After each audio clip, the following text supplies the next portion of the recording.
آپ نے دیکھا ہوگا، اب تو ہم دوسری مرتبہ بھی قرآن کریم کی 26ویں پارے پہ آئے ہوئے ہیں، تو یہ تو سینکڑوں مرتبہ یہ چیزیں آ گئی. قوموں کی موت اور حیات کے قوانین قرآن نے دیے ہیں. قومیں کون سی قومیں ہیں، وہ کیوں تباہ ہوتی ہیں، کون سی ہیں، ان کو عروج کیوں ملتا ہے. عروج و زوال کہہ لیجئے یا موت و حیات کہہ لیجئے، اسی کو استبدال و استخلاف کی اصطلاح ہے. یہ اصطلاح کیا ہے؟ استبدال کے معنی ہے ایک قوم کی جگہ دوسری قوم، استخلاف کے معنی ہے ایک کی جانشین دوسری قوم. قوموں کی ہلاکت جسے کہا جاتا ہے، ایک تو یہ چیز میں ہے کہ، اور وہ شاید کوئی چھوٹا سا قبیلہ کہیں ہو، کوئی اتنی بڑی آفت آ جائے کہ وہ سارے کا سارا ہی کہیں غرق ہو جائے، تباہ ہو جائے، اس کی صرف داستانیں قرآن کہتا باقی رہ جائے. ایسی صورت بھی تاریخ میں آئی. لیکن بیشتر صورت جو قوم کی تباہی کی ہوتی ہے، استبدال ہوتا ہے، دوسری قوم آ جاتی ہے اس کی جگہ.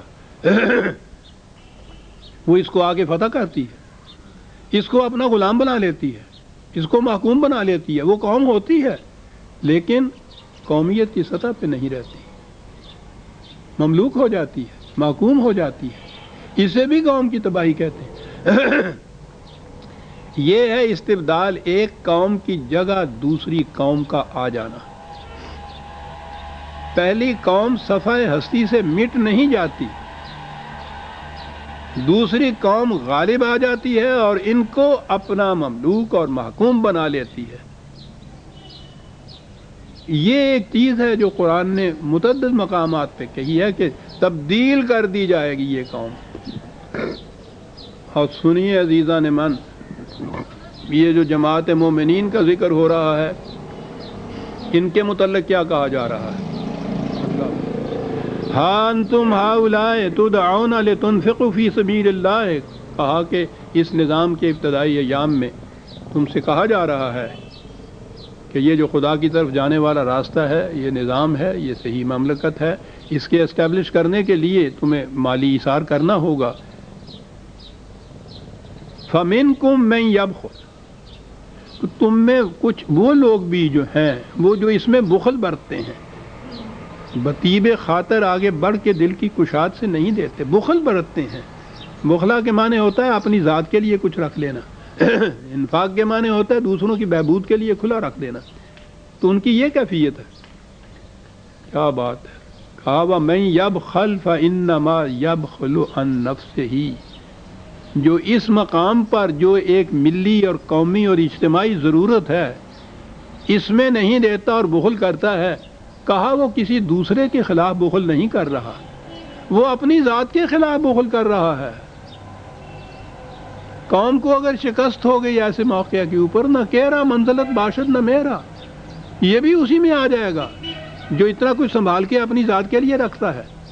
ایسے وقت میں اجتماعی اور قومی اور ملی اور یوں قرآن کی روح سے دینی تقاضے کے اوپر اپنی ذات کو ترجیح دے دینا جو ہے اپنے لیے تباہی خریدنا ہے. کہا یہ اپنے آپ سے بخل کرتا ہے جو ایسا کرتا ہے. اور آگے ہے اپنے آپ سے سمجھ یہ رہا ہے کہ خدا مانگ رہا ہے، واللہ الغنی وانتم الفقراء. یہ نہ سمجھو کہ خدا معاذ اللہ محتاج ہو گیا تم سے وہ پیسے مانگ رہا ہے، وہ تو غنی علی العالمین ہے، محتاج تو تم ہو اس کے. یہ سارا کچھ تمہارے لیے وہ کر رہا ہے، کہہ رہا ہے جو کچھ، اس نے اس میں سے کچھ نہیں لینا. اور آگے ہے وہ بات جو ہمارے ساتھ بیتی، وَإِن تَتَوَلَّوْا، اگر تم اس سے روگردانی کرو گے، اس نظام سے پھر جاؤ گے، یستبدل قوما غیرکم، تمہاری جگہ دوسری قوم آ جائے گی، یاد رکھو. اور وہ کیسی قوم آئے گی؟ ثم لا یکونوا امثالکم، پھر وہ تمہارے جیسی نہیں ہوگی. تو عزیزان من، یہ بات جو میں نے کہی ہے یہ نہیں کہ وہ قوم صفحہ ہستی سے مٹ جاتی ہے، اس کا فرد باقی کوئی نہیں رہتا، وہ تو زندہ رہتی ہے لیکن وہ زندگی اس کی جہنم کی زندگی ہوتی ہے، نہ زندہ ہوتی ہے نہ موت اس کو آتی ہے. اس قوم کو محکوم ہو جاتی ہے، مملوک ہو جاتی ہے، مفتوح ہو جاتی ہے، ذلیل ہو جاتی ہے. انسانیت کے درجے سے گر جاتی ہے، یستبدل قوما غیرکم، تمہاری جگہ دوسری قوم آ جائے گی، یاد رکھو، ثم لا یکونوا امثالکم، پھر وہ تمہارے جیسی قوم نہیں ہوگی۔ استبدال قومی کے لیے قرآن نے عزیزان من دو جگہ، ویسے تو متعدد مقام پہ یہ بات کہی ہے، لیکن دو جگہ اس نے، ایک تو یہاں کہا ہے کہ جب انفاق کی ضرورت ہو، یعنی مالی قربانی کی ضرورت جب ہو، تو اس وقت یہ چیز اگر بخل برتا جائے گا تو وہ یاد رکھیے وہ قوم، دوسری قوم آ جائے گی اس کی جگہ لینے کے لیے، اور یہ قوم مغلوب و مفتوب ہو جائے گی۔ دوسرے مقام پہ ہے 9/39، الا تنفروا يعذبكم عذابا علیلا، یہ جہاد کے لیے نکلنے کے لیے، میدان جنگ میں جانے کے لیے ہے۔ یہ مالی قربانی تھی، وہ جانی قربانی آ گئی۔ کہا اگر ایسے وقت میں تم نہ نکلو گے حق کی حمایت کے لیے، جان دینے کے لیے، تو اس کا نتیجہ بھی ایک الم انگیز عذاب ہوگا۔ محکومیت کا عذاب اس سے زیادہ الم انگیز اور کیا ہو سکتا ہے عزیزان مان، بشرطے کہ انسانیت کا مادہ اندر ہو اور انسان تذلیل کو بھی اعزاز سمجھے، اور جو پھر اس کا عادی ہو جائے وہ سوال ہی نہیں ہے، اس کو کہنا اور جدی مار لا ایک پانے۔ عذاباً علیماً، وہ کیا ہے عذاب علیم؟ یستبدل قوما غیرکم، تمہاری جگہ دوسری قوم آ جائے گی۔ اور جو کہا کہ وہ قوم یہ بھی بتا دیا کہ جو کہا ہے نا کہ تمہارے جیسی نہیں ہوگی، یہ 9/39 تھی ریفرنس جو میں نے ابھی عرض کی، تمہارے جیسی نہیں ہوگی، کیسی وہ ہوگی؟ 5/54 نسخے ہیں تو سامنے رکھیے، بڑی اہم آیت ہے۔ یا ایھا الذین آمنوا، اب آئی وہ بات، من یرتد منکم عن دینہ، یاد رکھو جو تم میں سے اپنے دین سے پھر جائے گا، اس نظام سے پھر جائے گا، فسوف یأتی اللہ بقوم، تو اس کی جگہ ایک دوسری قوم آ جائے گی، یاد رکھو۔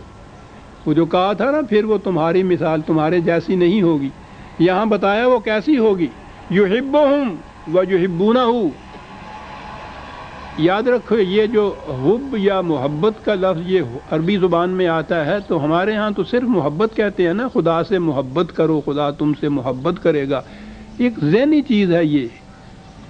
عربی زبان کے اندر بیشتر چیزیں کنکریٹ ہوتی ہیں، یعنی عملاً نظر آ جاتا ہے کہ یہ ہو رہا ہے یا نہیں ہو رہا۔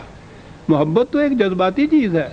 عربی زبان میں انسان کی طرف سے خدا کی محبت کے معنی اس کی اطاعت کرنا ہے، اور خدا کی محبت انسانوں کی طرف ان کی حفاظت کرنا ہے۔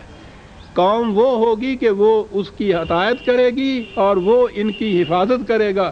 اذلۃ علی المؤمنین عزۃ علی الکافرین، کیا بات بتائی اس قوم کی خصوصیت، دشمن کے مقابلے میں شمشیر برہنہ، اپنوں کے ساتھ ریشم کی طرح نرم۔ کیا کہا گیا ہے ایک بات کہ مسافِ زندگی میں سیرت فولاد پیدا کر، اور شبستان محبت میں حریر و پرنیاں ہو جا، اور گزر جا بن کے سیل تند رو کوہ بیاباں سے، گلستہ راہ میں آئے تو جوئے نغمہ خواں ہو جا، محمد الرسول اللہ والذین معہ اشداء علی الکفار رحماء بینہم۔ اگلی صورت میں یہ آیت آتی ہے عزیزان من، عزت علی المؤمنین عزت علی الکافرین یجاہدون فی سبیل اللہ، خدا کی طرف جانے والے راستے میں جد و جہد مسلسل۔ جہاد جو جنگ ہے وہ تو اس جد و جہد کا آخری نقطہ ہے، ہر قدم جو آپ کا اٹھ رہا ہے یہ جہد ہے، یہ کوشش ہے، یہ جہاد ہے، اس کی طرف جانے والا جہاد ہے۔ یہ مومن کی تو ساری زندگی جہاد کی ہوتی ہے سر، وہ آخری نقطہ ہوتا ہے۔ یجاہدون فی سبیل اللہ ولا یخافون لومۃ لائم، کسی ملامت کرنے والے کی ملامت سے نہیں ڈرتے پھر وہ۔ یہ خصوصیات ہوں گی اس قوم کی۔ ذالک فضل اللہ یؤتی من یشاء، یہ تو خدا کی طرف سے بہت